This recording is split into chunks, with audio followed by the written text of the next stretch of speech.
Alright, so this is going to be part 1 to What If Deku Had John's powers from Unordinary. So with that being said, let's just roll the intro.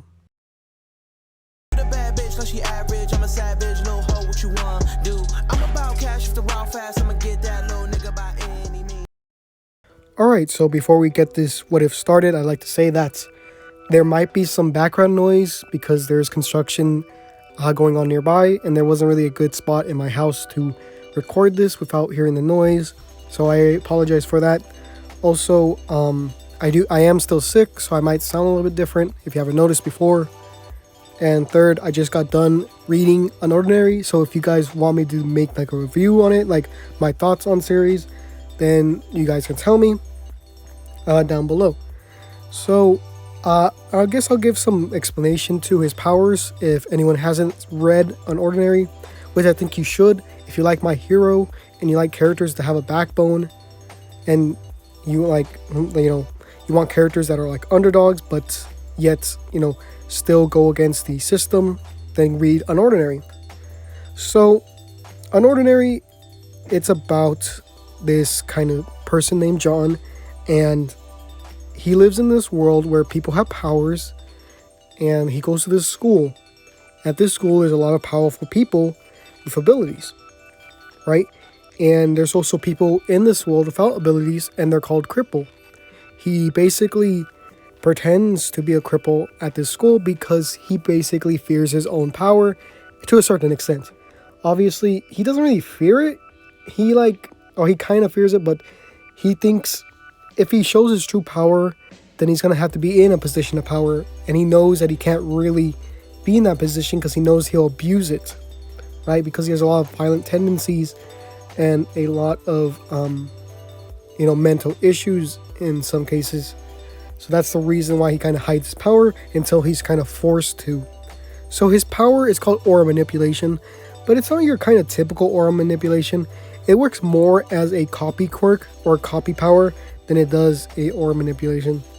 So he's able to detect when people are using their abilities, and he's also able to, I guess, influence kind of people in their perception of him. I don't think that's really part of his power. I think that just might be more of his character. But yeah, he's able to tell when people are using their powers as well as able to copy them. So the way that he's able to copy powers is that he has to look at it, look at your power and how you use it.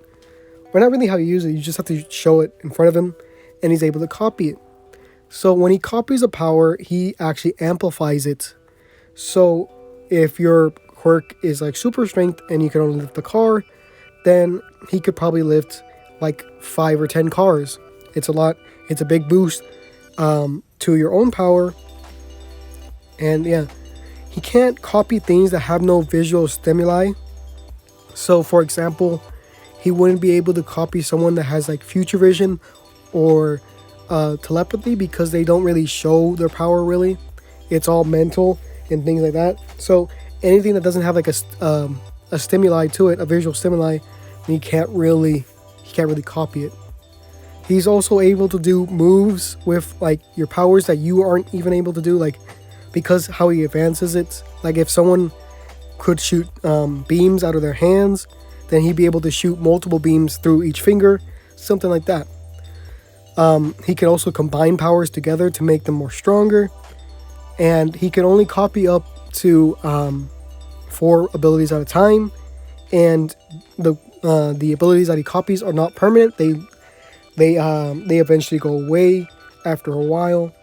So I would say about a day. That seems they haven't given like a specific like time frame, so we could just say like it's a day to make that kind of the standard, I believe, or I guess. So Deku's gonna find out that he has a power at the same as he should have gotten in the actual storyline. So around 4 years old. So he would have learned that he has a power or a quirk, and they would have gone to the quirk doctor, and they would have said that his quirk is aura manipulation, and that's really it. So Deku's kind of disappointed because he has a quirk, but it's really weak. He doesn't know what to do with it. All he could do is he knows when people are around, and he knows when people are using their powers, and that's kind of it, right? And I would say that this world is a little bit more harsher than it would be normally. And when he tells this news to his classmates in like preschool or whatever, and at first they don't really say much. It sounds impressive, but then when Deku explains it, they get less excited. And this is when Bakugo would actually chime up and basically say that, "Oh, Deku, that's such a lame power. You would have been better off quirkless, right?" So everyone else starts thinking like this, right? And Deku gets bullied more harshly than he would be in the anime, because it would be a crueler world in this what if, as well as his quirk being really useless. So as this is happening, Deku gets like this real hatred for people, right? He gets this real kind of angry, he gets this bitterness towards the world, I guess, and he thinks of people as trash, right? And I think he would start a lot of fights in school because of this, but I would think that in this time, he would learn different ways to defend himself, as things like martial arts and just training his body in general, right? The only saving grace in his life would be his mom and All Might, since he would have idolized them both for being the only nice people in his life. So he starts, training more and more, and then one day, he's just looking at Bakugo bullying someone, and he's thinking to himself like, why is the world so unfair? Why does someone like him have so much power, yet people who are just living their lives have none, and they're defenseless, and they get ridiculed by the strong? It's not fair. And he's looking at Bakugo, and he's just thinking to himself like, I wish I had that power. And he finally he gets angry, and he starts like, sparks start to happen around his hand, the palm of his hand. He's like, whoa, what's happening? And this is when he would go onto the roof of the building, right? And he starts to try to do it again, and he starts making explosions. He's like, whoa, why is this happening, right? And he sees Bakugo down there still hurting that kid. So I think at this point, this would be his first year in middle school, when this is taking place. So Deku would rush down and try to defend the kid. He would be like, Bakugo, like, leave this kid alone. He hasn't done anything to you. And this is when Bakugo would be like, shut up, Deku. I'll do whatever I want. You have no power here. And this is when Deku would just be angry enough to go and punch Bakugo. And as Bakugo would try to use the explosion on him, this is when Deku would also try it, right? And both of the explosions would collide, but since Deku's power can amplify others, this is where he's actually able to overpower Bakugo, and he gets knocked towards a wall. Not really cracking it, but enough to kind of knock him out. So after that's done, the people around him are just looking at Deku, and they're really shocked, because they always thought of Deku as this kind of weak kid. And everyone gets scared and kind of runs away. And the person who we just saved, Deku offers to kind of, pick him up. And as this is happening, the kid who got saved actually gets scared and rejects Deku's offer and runs away as well. And Deku, at this point, he's just thinking to himself, he's like, what's so wrong? All I did was help him. These trash. Why is everyone like this? Why is everyone so fake, right? And he's just thinking to himself like this. And he looks at Bakugo, and he remembers what happened back then. He's like, this was all your fault, right? And right as he's about to hit him, kick him when he's down, this is when the teachers come and actually stop, and Deku stops before he actually gets caught. So Deku would explain the situation and what happened, and Bakugo would get, a warning, and Deku would also get a warning for getting in a fight. But he stopped it so it wouldn't be as bad. And as he's walking out, this is when Bakugo would approach him and basically say, what was that? How did you copy my power? And this is when Deku would just look at him and smile and be like, what are you talking about? And this is when Bakugo would get angrier and like, you know what I did? Or he said, you know what you did? I know you copied my power. How'd you do it? And he would tell him like, Bakugo, I just learned something new about myself, so you better watch out. And this is when he would just tap him on the shoulder and just leave. So at this point, Bakugo wouldn't really mess with Deku anymore. And Deku wouldn't really, he would still get bullied, right? He wouldn't really expose himself to people because he doesn't really want to do that. He doesn't want that attention, but he would still get kind of beat up just how John is in this series.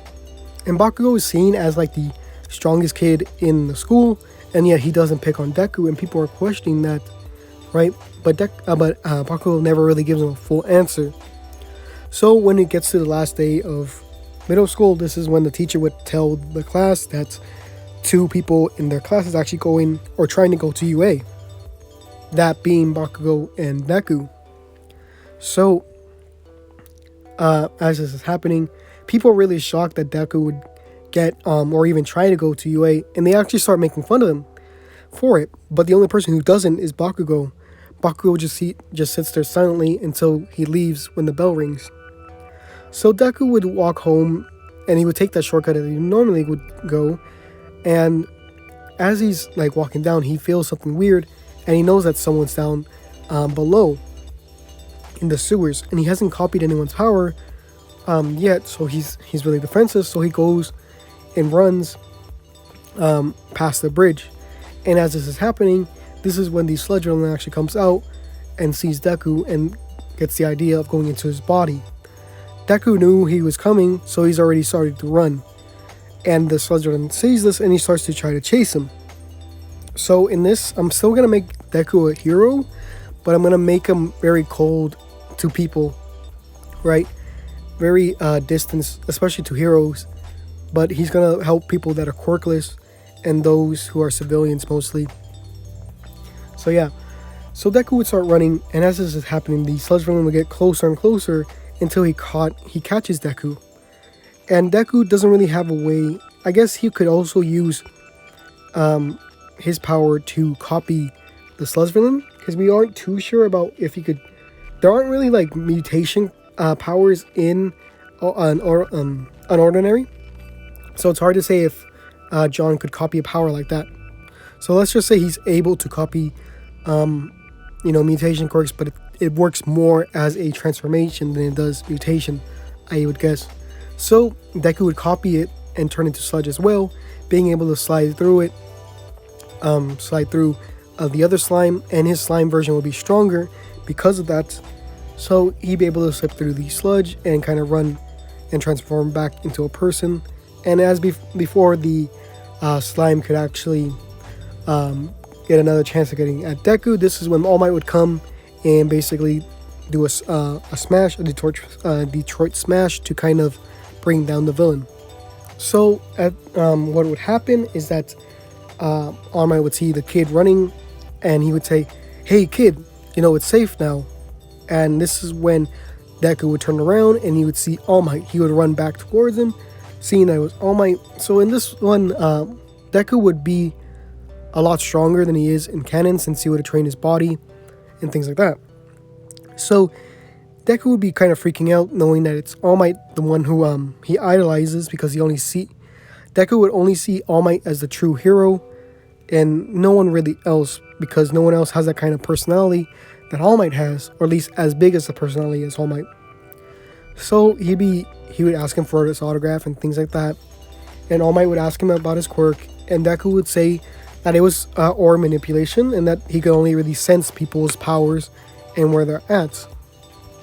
So this is when All Might would be like, "Wow, that's pretty convenient you have that, especially after this attack. You could make a pretty good rescue hero to see and find quirk users that are buried." And this is when Deku would start thinking about that. I'm like, yeah, right, like I would want to save those trash. And he's thinking about this, but he doesn't really say it out loud.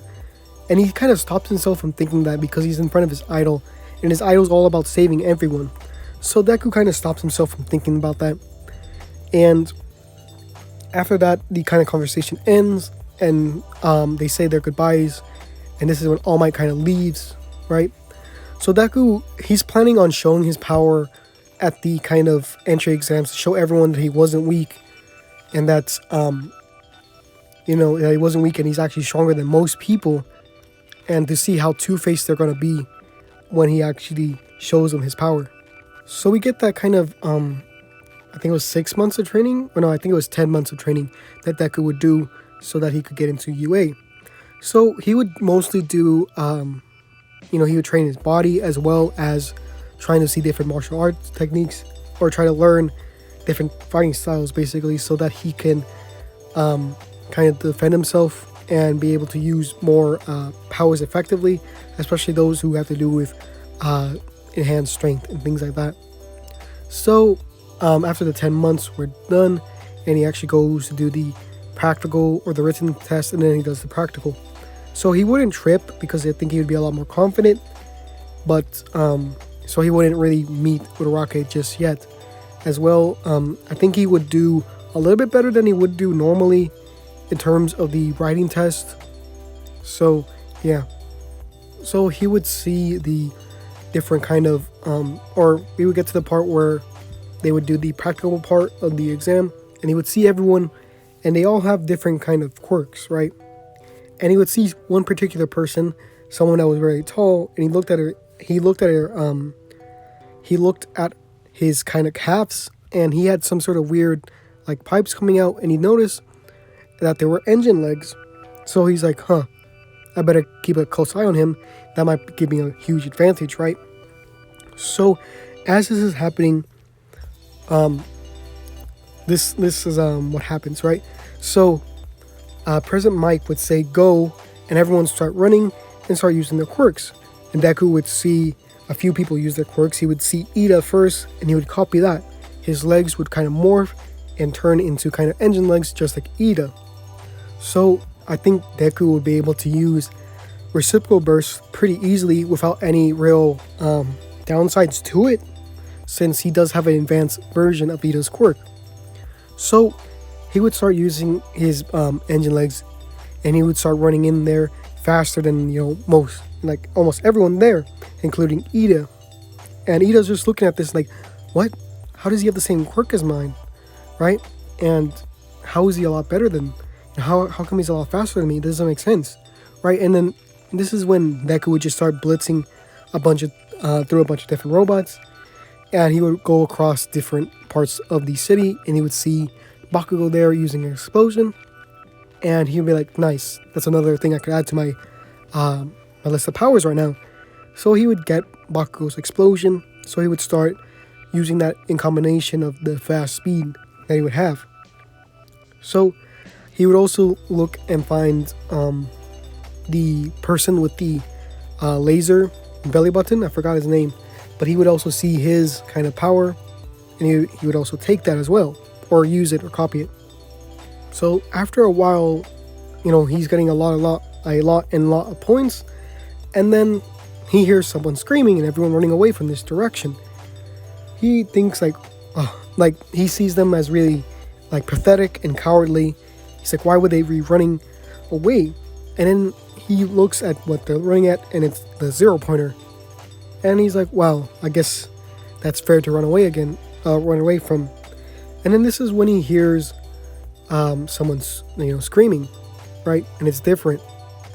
So he goes and checks it out, and there's this girl stuck in rubble, and this 0-pointer is about to go and like crush her. So Deku, thinking that he could get more points, goes and rushes towards the robots, and actually uses his great speed to jump high into the air, right? So what he does is that he uses both a combination of both the belly button laser as well as the explosions, and he actually does an AP shot for using his hands. The armor piercing shot that Bakugo learns as is a kind of like special move. So Deku would do that, and it'd be a lot stronger since he could enhance abilities. So he would use that and kind of pierce the robot and give the laser an opportunity to kind of shoot through it, since there is that kind of opening. So I think this would kind of blow a hole into the robot and make it kind of stop in its tracks because its head is kind of destroyed. He would then start falling, and he would try to look for a way to kind of stop it, thinking about using the explosions to kind of stop it. But then he realizes that there's that girl there, and he's thinking to himself like, well, she's probably not going to be any different from anyone else, right? All those, two-faced fake people in my life, right? So he thinks about getting her caught in the kind of explosion, right?